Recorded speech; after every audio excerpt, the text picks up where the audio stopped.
My name is Dr. Chris Jenkins, and I am the CEO of the Orianne Society and the host of the Snake Talk podcast, the podcast where you learn about nature's most feared, maligned, and persecuted animals. I invite you to listen to this conversation, and maybe you'll find that what you perceive as fear is actually rooted in a deep fascination.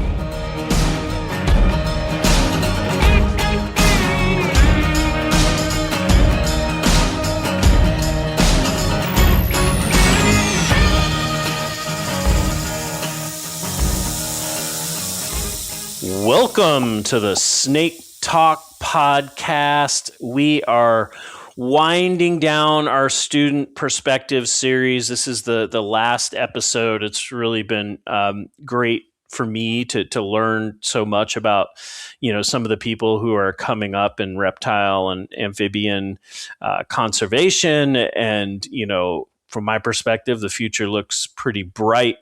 But we do have a good one today for our last episode. We have Maddie Zickgraf. She is a master's student at the University of Alabama, which we will try not to fault her too heavily for, but at least she is doing her fieldwork in Georgia. So welcome to the podcast, Maddie. How are you doing today? I'm good. Tell me a little bit about how you got into being interested in reptiles and amphibians. Is this something that started when you were a child, or is it something that kind of happened later in life?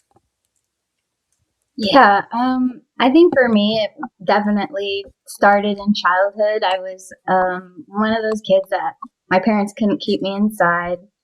I loved being in streams, particularly. There was a couple that were close to my house that I would go and stomp through and flip rocks and look for salamanders, frogs, fish, anything I could find, really. And then from there, I just loved animals in general.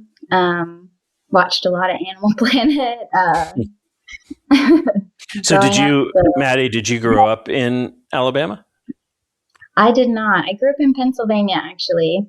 Kind of been all over the place with this career path, which is exciting. But yeah. So what part of Pennsylvania? More like mountains or eastern or more Great Lakes? So if you're familiar with like the State College area where Penn State is, very familiar. Point directly to the middle of the state. That's where I'm from.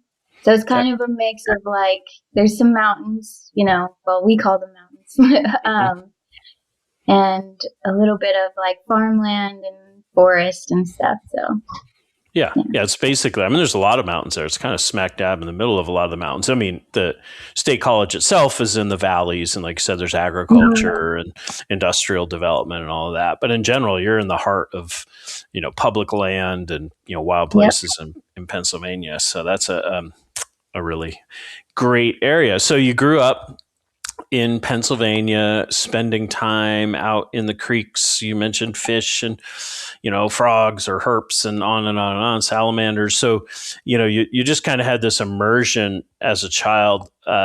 Before we get into kind of more how you ended up getting into this career field, like how were your parents with all of that? Were your parents kind of, outdoors people? Were they, whether they were or not, were they very open to this concept that you were into, like poking around in creeks looking for slimy and strange critters? Yeah. My mom, not so much, but my dad was very much an outdoorsman. He took us hiking most weekends, and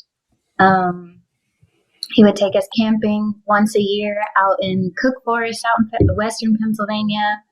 So he was very encouraging.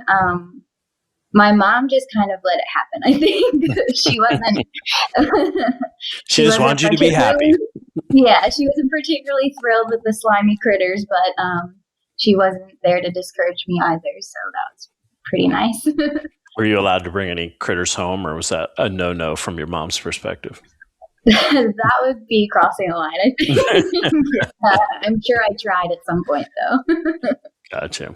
Okay, so you're growing up, and you got what I would say a very supportive family. Parents who are promoting it, and you have this interest, and then you're in. You're in. I'm assuming you're either in State College or in that vicinity, based on our discussion. So you're in one of the bigger college kind of towns in the country. So I'm assuming you have a real, you realize kind of the academic space, and have some perspective on what could be done, maybe more so than a lot of people. So did you realize that you could potentially pursue a career working with animals, or is that something you found out later when you went to college? Um, it's a little bit of a mix. Where I grew up, it was a very small town, so wanting to work with animals was a weird thing to want to do there, and no one really knew how to direct me into that career path. So I remember one of my senior projects for graduating high school was you had to pick a career path that you might want, and then research it to see how you could access it. And so that's what I did. I Googled zoology, thinking that was animals. And I had no concept of things like wildlife biology and conservation science until I got to college. So from that project, I actually found where I ended up going to school, which was the University of Washington in Seattle, which had one of the last zoology programs in the States that I was aware of, at least. And unfortunately, they got rid of it right before I started. But they did have an ecology, conservation, and evolution biology track. So I ended up in that track. And unknowing to me until much later, there is also a wildlife school, like a block from the biology department, that I ended up doing some research in later, but in some labs later. Gotcha. So you head out to University of Washington. So completely different place, completely different environment. You go from a small town to an urban. You go from kind of eastern deciduous forest to temperate rainforest. So a lot of shifts. That what you mentioned with the zoology departments is a phenomenon that's been going on for a while. Is a lot of those more animal focused sciences are getting shuffled into other areas, and pure zoology is kind of disappearing, and a lot of the resources or the energy in those biology departments is going more molecular and other, in that direction, biochemical and on, which is unfortunate, but that's the world we live in. So you end up doing an ecology oriented major in the Pacific Northwest. How is it during that time that you became kind of really focused in on reptiles and amphibians as a career? Within, I mean, obviously you could be working on bears or, raptors or whatever it might be, but how was it in that time that seed was planted and you ended up really focusing on herps? Yeah, I would say that's when I really started to get into amphibians, especially. They have a pretty high diversity, not quite as much as the southeast, of salamanders and frogs, which I took a bunch of classes that were like vertebrate zoology and herpetology class and stuff, that I was able to see the diversity of taxa. And they, of course, have the Pacific Giant Salamander, which I was obsessed with as a giant salamander person. And then from there, I was still very unsure about how to make that a career, how to make that interest into something usable. So it wasn't until later in my when I started field teching and stuff, I would say that I really figured out that, I can like frogs and salamanders and make that a job or at least a research project. Yeah. Well, so it sounds like you finished at University of Washington, and you mentioned teching. And so, for a lot of people, I think a lot of people know this, but if you're kind of in an academic research track, like, especially in the wildlife sciences, really across the board, like a lot of people, in between grad school, or if they wanted to get a permanent job without going to grad school, which would be very difficult, you end up doing a lot of kind of seasonal technician positions, and you have to be incredibly flexible when that happens. You have to be able to, be open to moving geographically. You have to be open to working on different groups of animals. You might be a salamander person, but you can only find one on birds. You can only find it in a place that's not the big place you want to be, and maybe it's doing something slightly different than would be ideal, but you have to be incredibly flexible, and you're essentially building up a portfolio of experience that can hopefully get you into graduate school. So talk a little bit, sounds like you went through that time period. Talk a little bit about that time period. So you finish at University of Washington, and then how do you decide your next step, and where is that next step? So my last year of school, I did 5 years in undergrad. My last year of school, I was uncertain my whole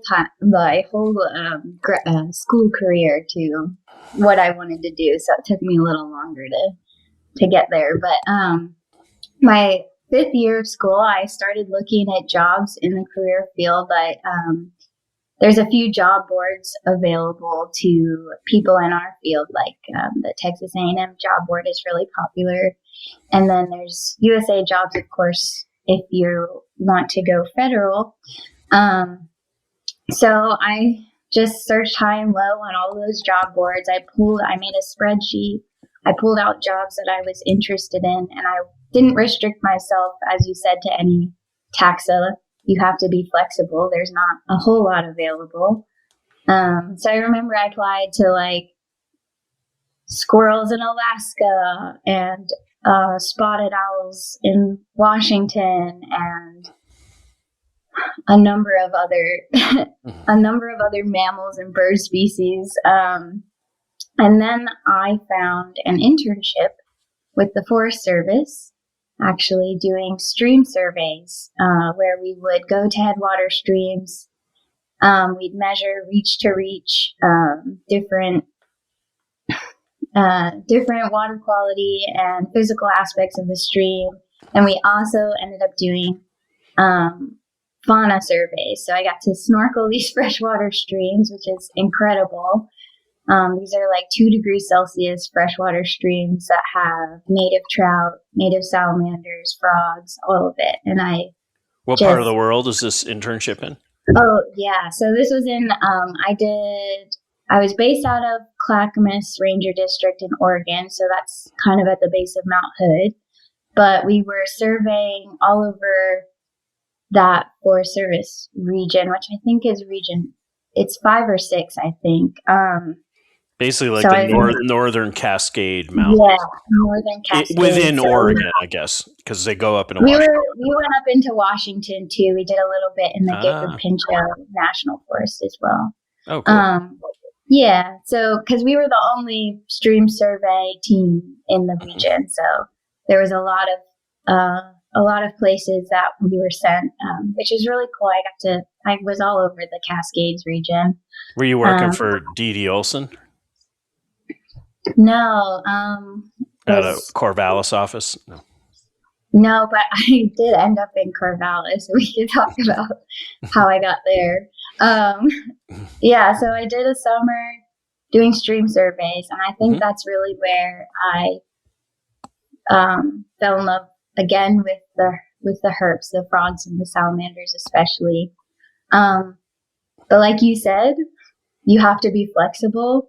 And again, I was still uncertain if I wanted to narrow myself down into that taxa.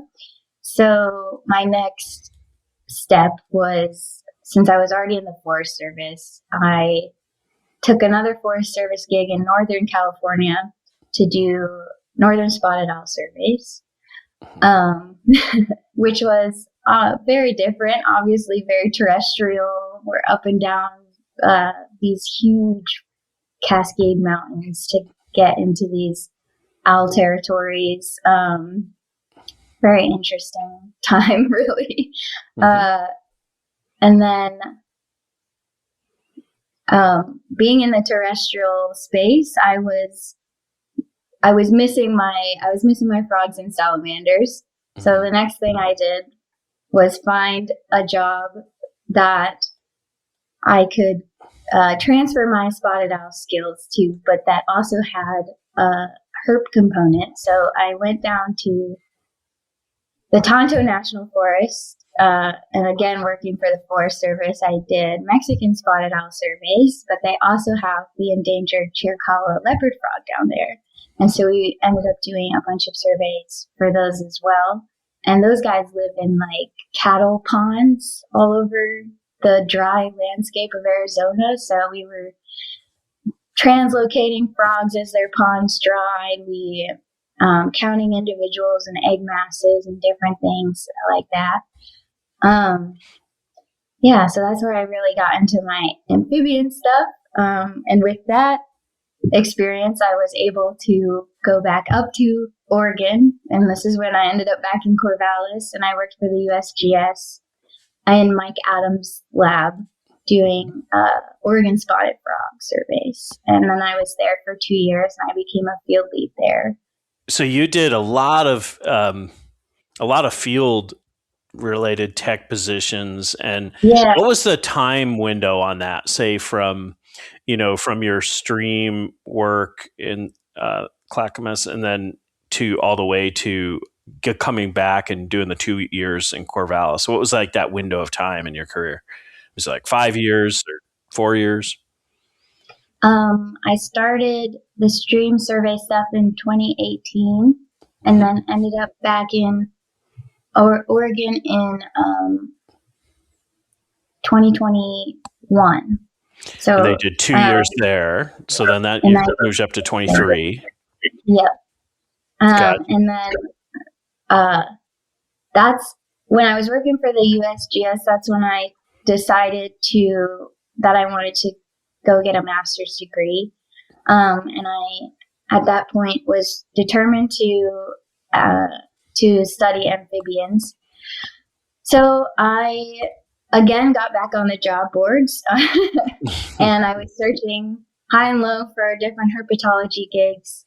And of course, I found the Jones Center at Ichauway. They were advertising for their herpetology lab down there, primarily doing gopher tortoise work. However, I had heard tell of the Jones Center and the different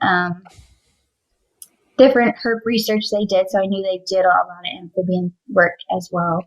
And of course, the Southeast is the amphibian capital of the United States. So I decided to take a pay cut and go down there and see if I could make it work. And I did. So, yeah. Gotcha. A couple interesting points from your, that time in between undergrad and getting into grad school. First of all, again, I think you showed flexibility. There's a lot of similarities. When my tech roles, I also did spotted owl work in California. And then, like I said, I was working on salamanders out of Corvallis. We were down in the Siskiyous on the Oregon-California border. But yeah, it's a tough time. I'm speaking to the audience here and people who may be looking for things. But it's a tough time, oftentimes financially. But it's also a great time in life because while you're not making much money, you really don't need much money. Many of these gigs will actually come with housing. All you really need is a place to sleep and eat, and then you just work. And you're building towards something, and your work is amazing. Typically, like you're snorkeling in streams, or you're catching and chasing spotted owls. I mean, that's might be what a lot of us would go do in our free time anyways. So so a lot of diversity, a lot of flexibility. The other thing I wanted to call out was, you mentioned a spreadsheet, and people have heard this from other people, and they've heard me say it multiple times. But I really feel like if you're embarking in this career and you're trying to find a technician position, if you're trying to get into graduate school, like doing it in as organized a fashion as possible is important, because in either of those endeavors, you need to throw out potentially hundreds of casts, if you will, to actually get one bite that's going to work for you. And so you need to organize and manage that process. So we don't need to go into depth into your process, finding the tech jobs, but I do think, if students are listening to this and you take that away, do this in an organized way, and you'll be much better. So you end up finding the Jones Center, and it was a job, or it was a graduate position? You mentioned working with tortoises. I'm assuming it was actually a job. It was a job. So it was a tech position with their herpetology lab there. Mm-hmm. Yeah. And I was just before you do that, I just wanted to mention Ichauway and the Jones Center.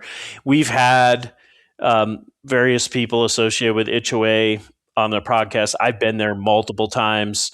But it's a large property. It was originally purchased by one of the founders of Coca-Cola. And it's basically a large research center on a piece of ground that's conserved and managed for, environmental, resources. So it's a really amazing and special place. So sorry, I didn't mean to cut you off, but I wanted to give everybody that little bit of background on Ichauway. Yeah, it's a really, really special place, really cool place. So you get to Ichauway and you're working on tortoises. Tell us a little bit about that. What are you doing with tortoises? Hey everybody, I just wanted to take a break and tell you guys that snakes are one of the most persecuted groups of animals in the world, but we are dedicated to changing that. The Orianne Society works every day to ensure there's a future for these amazing animals. If you care about snakes, wildlife, or wild places, and you like what you've been hearing on the Snake Talk podcast, support us today by donating on our website at www.orianne.org.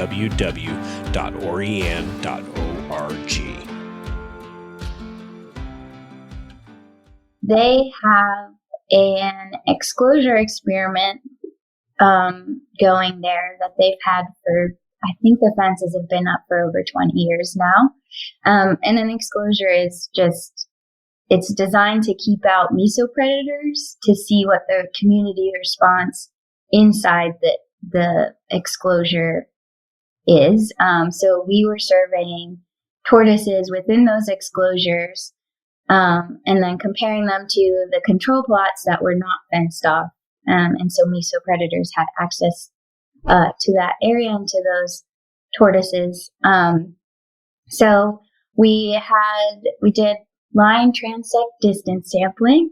So you run in GIS, you have it tell you, however many transects within a given area, you want them 10 meters apart or something like that. You walk the transect, and we were looking for tortoise burrows. A good indicator of number of tortoises is the number of burrows. And they found, like, in the exclosures, at least they're at approximately 50% occupancy. So that's 2 burrows for every tortoise. So that's what we were doing. We were looking for their burrows, and then if we found an occupied burrow, we would trap out the tortoise. How did you know? I obviously know this because I do a lot of what you're talking about, but for the audience's sake, like, how did you know if a burrow was occupied?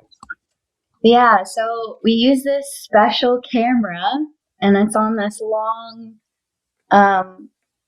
piping, basically. And a tortoise burrow can be up to 10 meters long, I think, or longer. Yeah, that's a ballpark. Yeah. I'm not a tortoise scientist. But you guide the camera down the burrow, and they're typically at the back of it, of course. So you guide the long camera down the burrow, and then if you see a tortoise, then you know it's occupied. And then we put a trap at the entrance of the burrow, and they can be very stubborn. So you have to wait for the tortoise to exit its burrow and get in the trap. I think we had traps out there for sometimes like 2 months before we would catch a tortoise in it. They can stay in their burrows a long time. But once we had the tortoise, we would take some morphometric information, so their body size, their sex, if we could identify it. And then if they were young enough and we could count the scoop rings, we would try to age them as well. So excellent. Did you so you've run a lot of cameras down burrows. Before we move on, what other cool things have you seen in tortoise burrows with a camera? Yeah, a lot of crickets, but also I've seen a couple gopher frogs, another threatened species here, and I saw a rattlesnake. I think it was a timber rattlesnake, if I remember correctly. Some toads. Lots of things use gopher tortoise burrows. They're very important keystone species in the longleaf system. Yeah. So.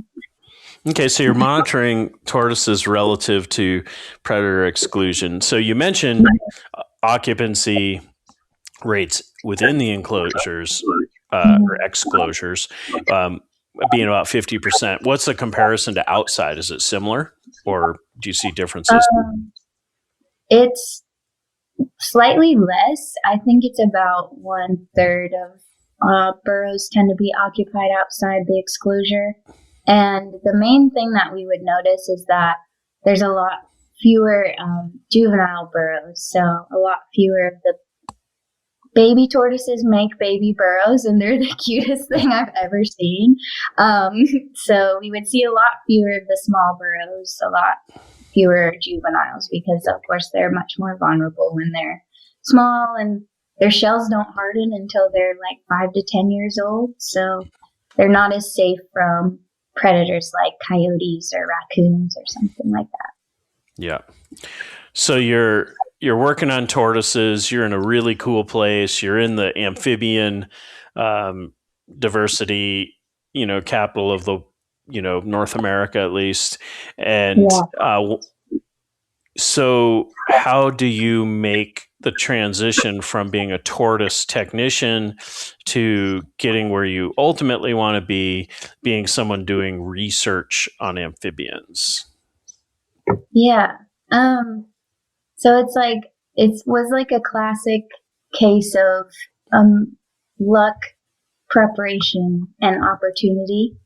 So preparation was obviously my years of field teching.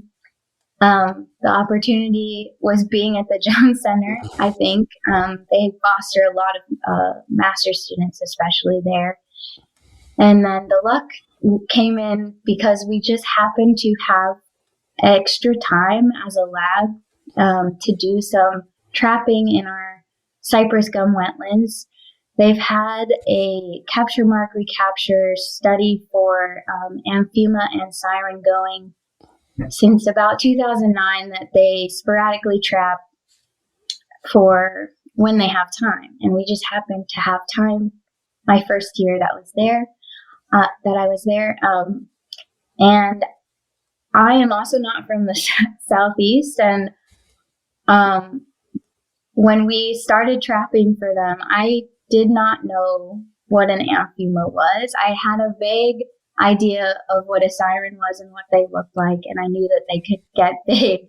But the first Amphiumas I ever pulled out of a crayfish trap I fell in love. It was instant. I was like, what is this weird, slimy, mean creature that I've just pulled out of the bottom of a swamp? One thing I want to mention to the audience is that first of all, there's many cool things about Ichauway. One of the cool things is it has an incredible number of wetlands, like isolated ponds. It has river systems, but probably more so than your average tract of land, and even in South Georgia, it has a lot of wetlands, which are the places that Maddie's talking about working. But before we go on, Maddie, you're talking about sirens and amphiumas. For the sake of our audience, many of which may know what they are, but probably don't know too much. What is a siren? What's an amphiuma? Are they the same thing? Are they different? On and on. Yeah, they're different species. So at the Jones Center, we have the two-toed amphiuma and the greater siren. And they're both large aquatic salamanders. The amphiuma can reach lengths over 3 feet, and the siren can top out just under 3 feet, I believe.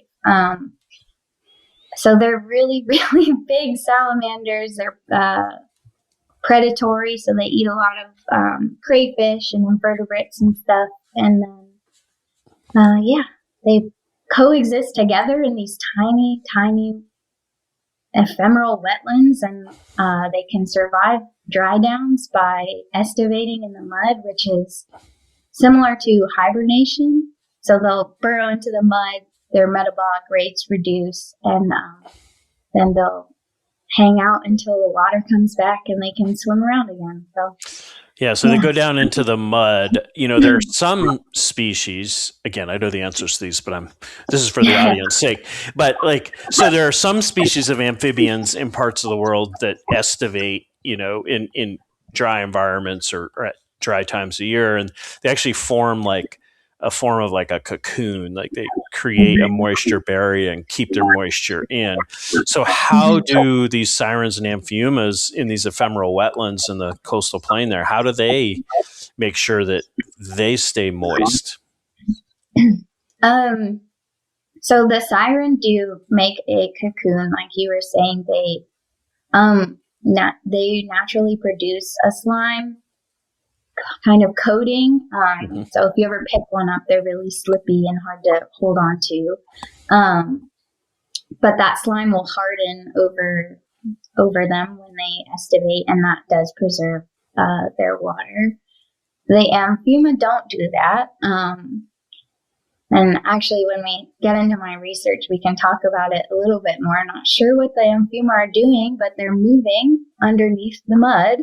So they're not in a cocoon like the siren, but I think it's that the mud and the leaf litter in the cypress gum wetlands is probably helping preserve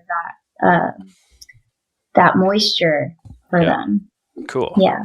So you're working on tortoises, and you got some free time. So you guys are doing the side gig where you're catching amphiumas and sirens, and then you fall in love with the amphiuma in particular. And how do you go from, this being a side gig with an animal that you completely love to, where you're sitting today doing a graduate project studying these animals?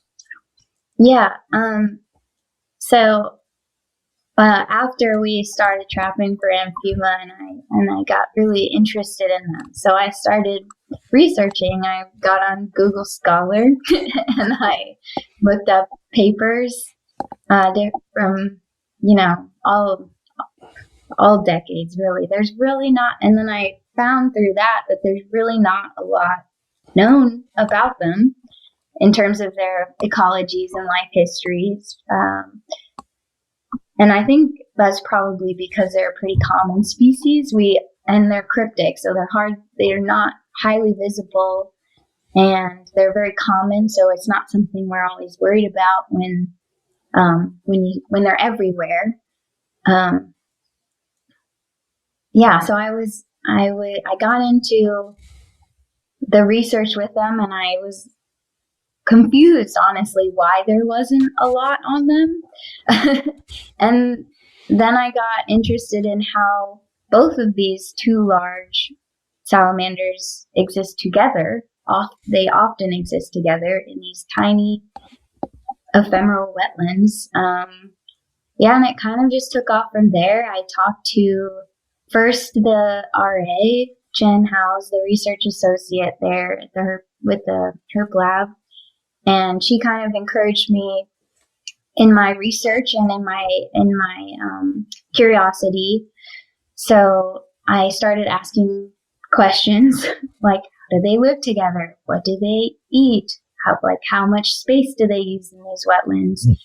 And then I took those ideas to the PI, Dr. Laura Smith, and she was game. She was interested in my research ideas, and so she helped me find an advisor at a university that would also be able to take me on, and help pay as well for my tuition and things. So, yeah. Okay. It's kind of self-led a little bit, but yeah. That's great. So one thing that we didn't mention when you were describing what sirens and amphiumas are, talk a little bit about their body, meaning like tell us about their legs and their body shape, and just real quick, and then we'll get on with the talk about your graduate program. So they're elongate. So the Amphiuma particularly look like eels. Anytime you show them to someone who is unfamiliar, they think it's an eel.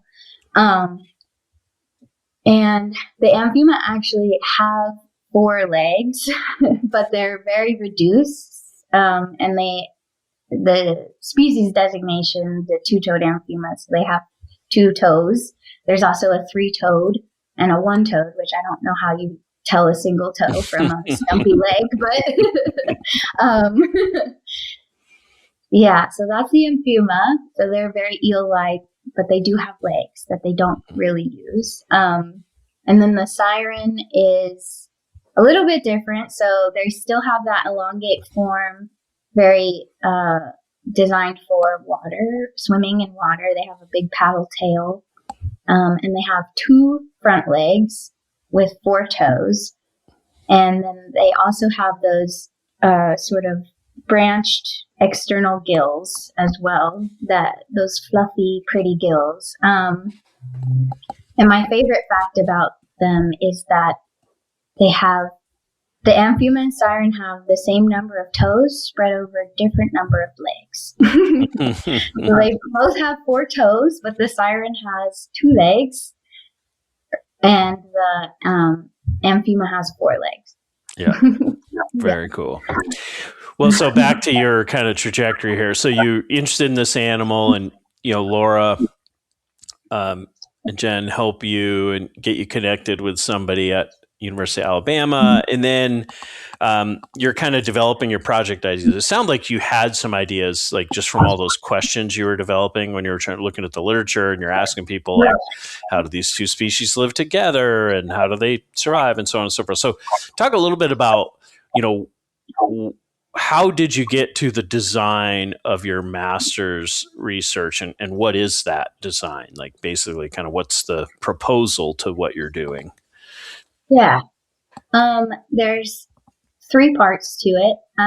So I took on the capture, mark, recapture portion that the Jones Center had been working on since 2009, but no one had done anything with that data yet.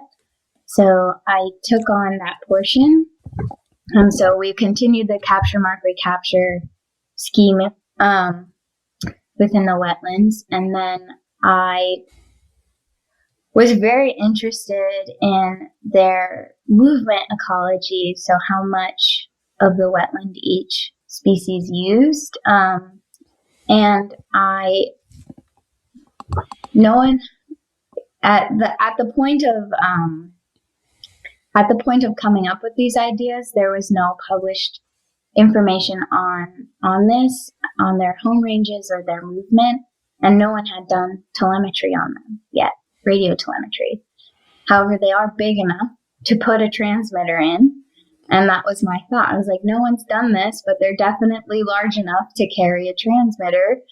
And so that was sort of my unique idea, I guess. But then in August 2024, so this would have been a year after my conception of the telemetry idea, Dr. Hunter Howell did part of his PhD on telemetry in the Everglades. Mm-hmm. And so there was a little bit of home range information, but not in isolated wetlands. And the Everglades, of course, is a completely, unique system here in the States.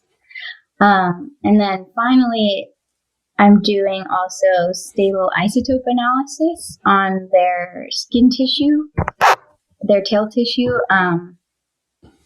So stable isotopes, everything we eat, we assimilate into our tissues, right?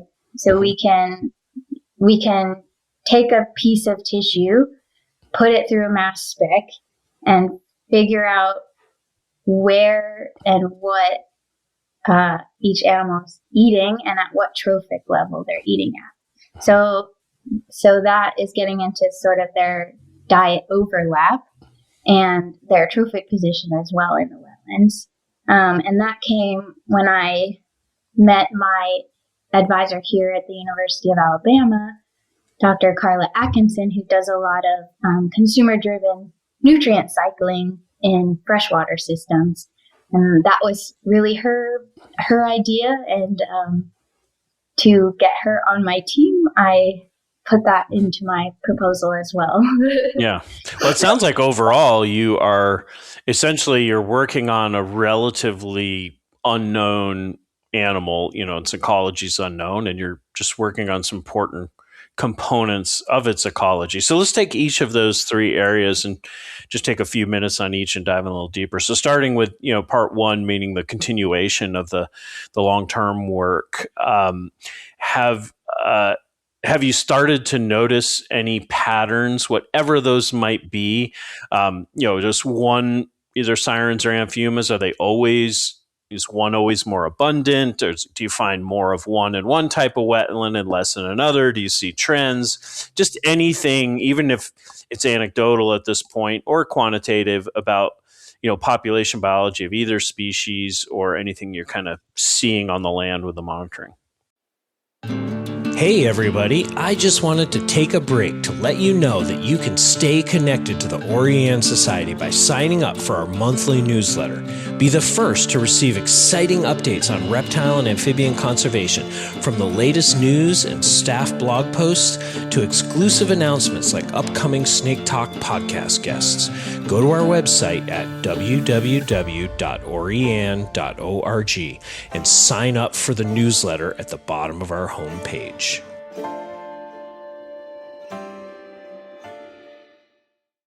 I'm currently working on the capture mark recapture data, so I don't have anything solid to tell you about their populations. However, just anecdotally, there are a lot of salamanders in these wetlands, and both species are in high density, which is another reason why they were so interesting to me. Is two large predators, high population densities, small habitat. How is that even happening? Yeah, and they're very commonly in high densities too, which is interesting to me. So any habitat you find them in, there are usually a lot of them. So, so that was really the origin of that idea. And gotcha. So we're trying to quantify their densities and the biomass in our wetlands on Ichauway. So, gotcha. And how many wetlands are you doing this long-term mark recapture? Approximately. Yeah, I have 3 for my study. Historically, they have, I think there's 5 in the capture mark recapture program. I'm only focusing on 3 for the sake of time. Yeah, really. Yeah. I'm wondering, again, this would be anecdotal, but I'm assuming if you have 3, they're three of the good ones, meaning whatever. They're big, they have a lot of animals, and so you have these high densities of both species, which would be very cool to learn more about. But as you get out to, like, let's just say the fringes, do you have, take all these wetlands that are at Ichauway? What are the fringes? What do they look like? Like, as you get to places where there are fewer animals or only one type of animal, like, are there certain wetlands, for example, that again, as you get to these fringes, that only Amphiumas prefer, or Sirens, or do we have any knowledge on that? I'm just curious. This is not my research, but there has been a little bit of research done on that. At the Savannah River Ecology Lab, they found that siren prefer longer hydroperiod habitats, so they're less likely to be in the sort of marsh and intermediate wetland, and they really, really love the cypress gum wetlands.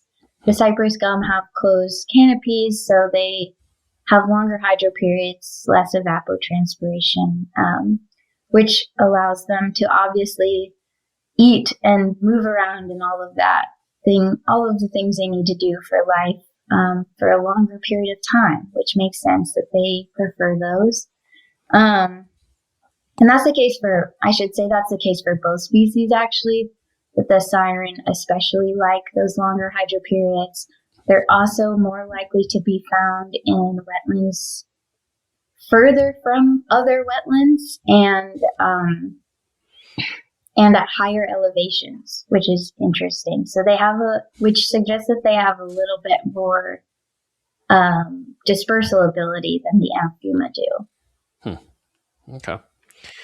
Interesting. Well, let's talk about the second part. So, first of all, I've seen. I'm joking here, obviously, but I'm not. I've seen lots of radio transmitters on elk around their necks, and a siren's got to be a pretty hard animal to get a collar around its neck. So how do you deal with the transmitter issue in an Amphiuma?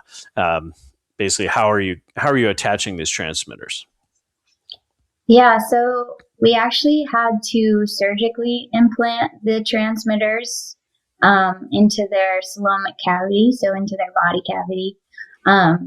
And thankfully, someone did this before I did and was willing to come and show me how to do that.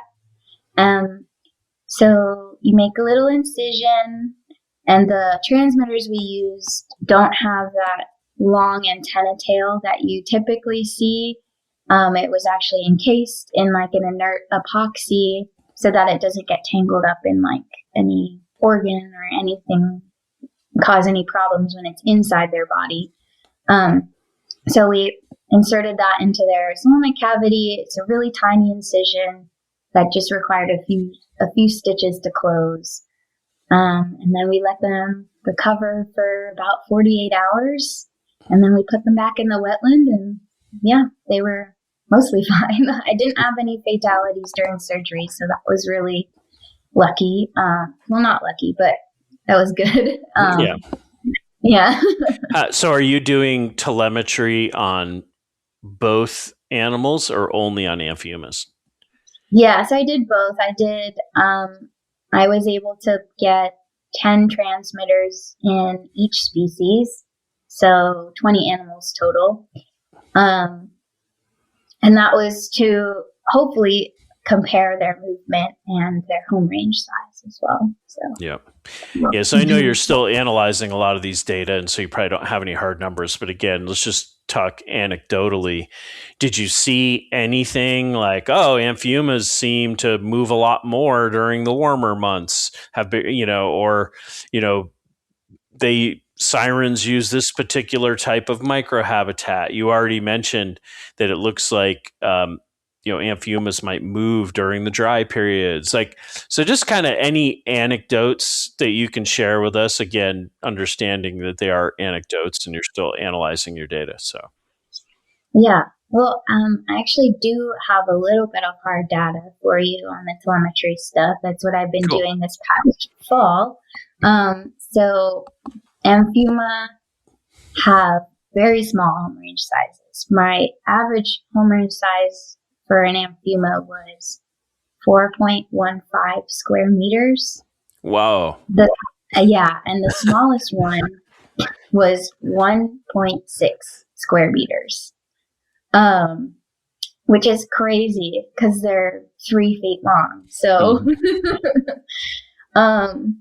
they're obviously doing some sort of homing. It's possibly, I can't say this for sure, it's possibly a territoriality behavior.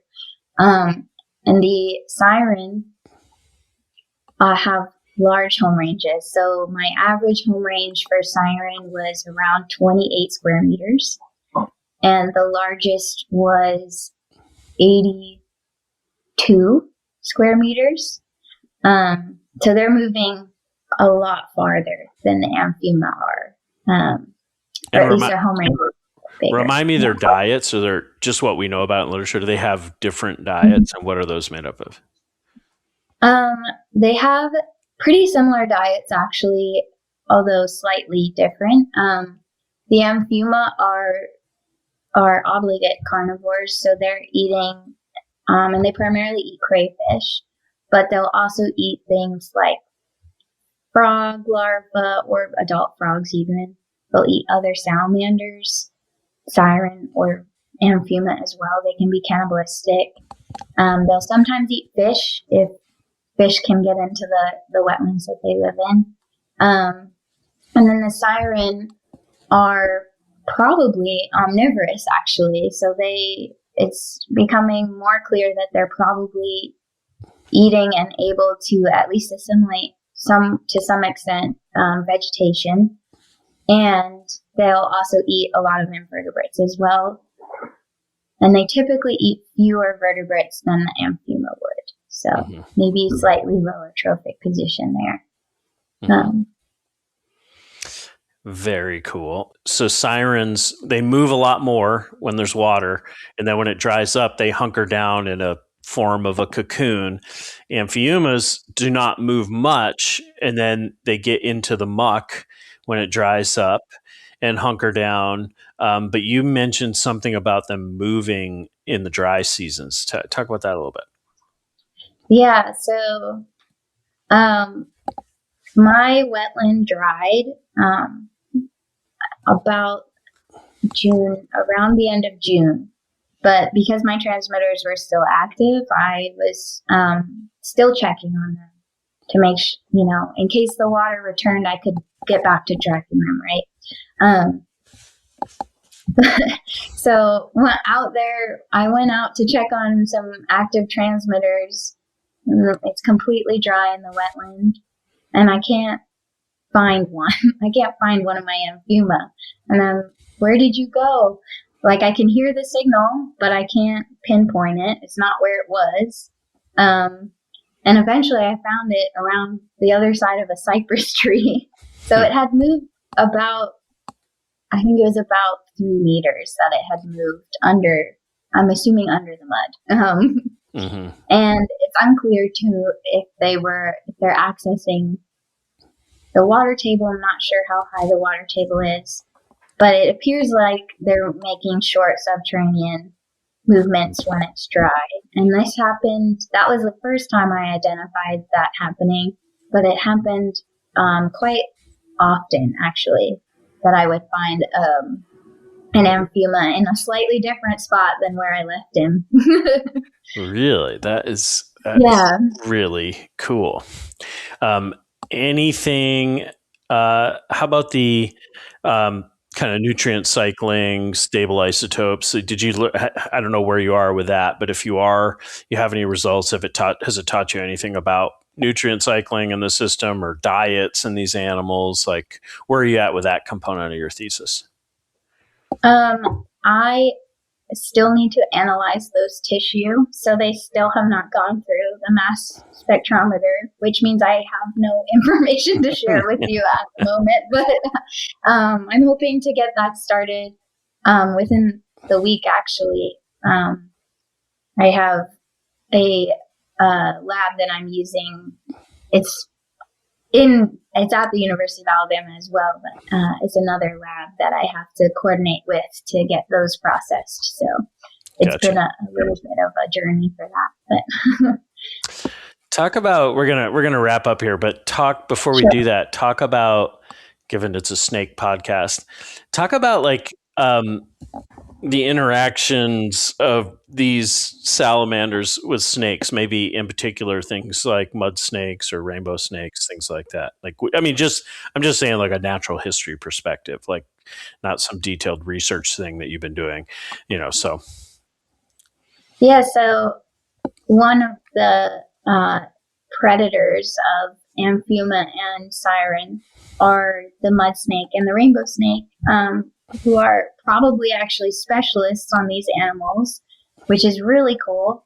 The mud snake has a little hook on the end of its tail that it uses to pin down a salamander so that it can then swallow it.